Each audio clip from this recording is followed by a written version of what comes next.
हज़रत ख्वाजा हसन बसरी रहमतुल्लाह अलैह, आपकी दुआ से कुरान याद हो गया। हज़रत ख्वाजा हसन बसरी के ज़माने में इमाम अबू उमर रहमतुल्लाह अलैह कुरान मजीद पढ़ाया करते थे। एक मरतबा उनके पास कोई शख्स कुरान मजीद पढ़ने आया। आपने उसको पढ़ाने में बुखल व ख़यानत का इर्तिकाब किया।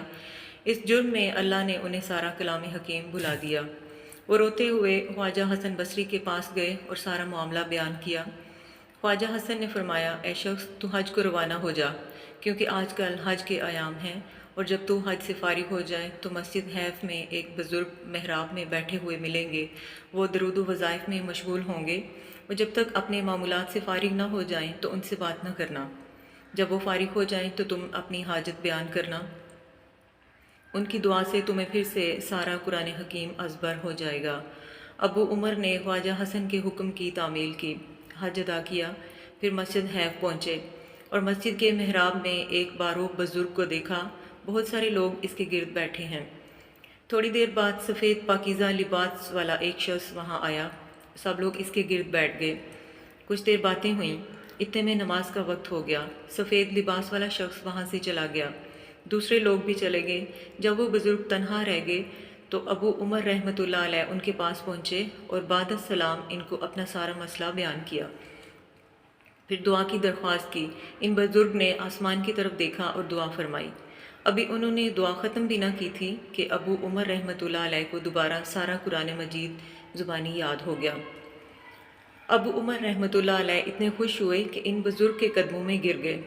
उन्होंने अबू उमर रहमतुल्लाह अलैह को अपने कदमों से उठाया और पूछा, तुम्हें मेरे पास किसने भेजा है?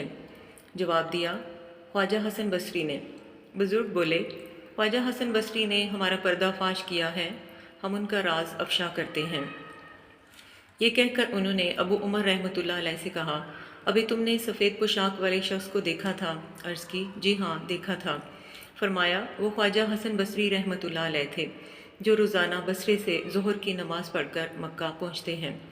यहाँ हम लोग वाज़ नसीहत और दर्स देते हैं, और जब असर की नमाज का वक्त हो जाता है तो वापस बसरे चले जाते हैं।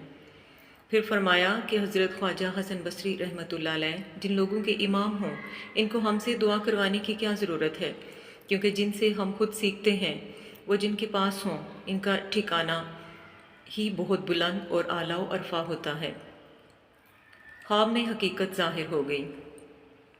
रिवायत है कि एक गरीब और मुफलिस शख्स का घोड़ा ऐबी हो गया। उसने हज़रत ख्वाजा हसन बसरी से अर्ज़ किया, आपने कीमत दरियाफ़्त करके 400 दिनार में उसे ख़रीद लिया। रात को एक शख्स ने ख्वाब में देखा कि इसका घोड़ा दूसरे घोड़ों के साथ बहिश्त की चरागाह में चल रहा है। इसने पूछा, ये किसके घोड़े हैं? बताया गया, ये तेरे थे, मगर अब इनका मालिक हसन बसरी रहमतुल्लाह अलैह है। ख्वाब से बेदार होने पर वो शख्स हसन बसरी रहमतुल्लाह अलैह के पास आया और कहा कि मैं कल वाला सौदा मनसूख करता हूँ। आपने फरमाया, तेरे ख्वाब से मेरे खुदा ने मुझे पहले ही आगाह कर दिया है। वो वापस चला गया। अगली रात ख्वाजा हसन बसरी ने ख्वाब में देखा कि आलीशान महल और दिल फरेब मंजर है। पूछा, इस महल का मालिक कौन है? जवाब मिला, जो शख्स भी मनसूख करे ये इसका महल है। बेदार होने पर आपने इस आदमी को बुलाया और भी मनसूख कर दी। कुएं का पानी मंडेर तक आ गया। एक दफ़ा का वाक़या है कि एक छोटा सा काफ़िला हज़रत ख्वाजा हसन बसरी के हमरा बैतुल्ला के हज को गया। रास्ते में सारे काफ़िले को बहुत प्यास लग गई। राह में एक ऐसा कुआं नज़र आया जिसका पानी बहुत नीचा था और इस तक पहुंचना और पानी हासिल करना बिल्कुल मुमकिन न था। रस्सी और डोल भी दस्तयाब न था। लोग बहुत परेशान हो गए कि अब पानी कैसे हासिल करें। ख्वाजा हसन बसरी ने लोगों से फरमाया, मैं नमाज अदा करता हूँ, तुम लोग पानी पियो। आप नमाज पढ़ने में मसरूफ़ हो गए। एकदम पानी कुएं की मंडेर तक पहुँच गया और सब ने खूब सैर होकर पिया। इस काफ़िले के कुछ लोगों के दिल में यह ख्याल पैदा हुआ कि क्यों ना पानी किसी चीज़ में डाल लिया जाए ताकि आगे रास्ते में पानी की कमी महसूस ना हो। अभी वो लोग पानी साथ ले जाने का इंतज़ाम करने के बारे में सोच रहे थे कि पानी फ़ौरन नीचे उतर गया। ख्वाजा हसन बसरी नमाज से फारिग हुए तो लोगों से कहा, तुमने खुदा पर भरोसा न किया और कनात से भी दामन खाली किया, इसी वजह से पानी कुएं में उतर गया। راستے میں ایک جگہ لوگوں کو بھوک نے آ ستایا۔ انہوں نے خواجہ صاحب سے اپنی حاجت بیان کی۔ خواجہ صاحب نے ایک کھجور کا درخت دیکھا جس پر کھجوریں لگی ہوئی تھیں۔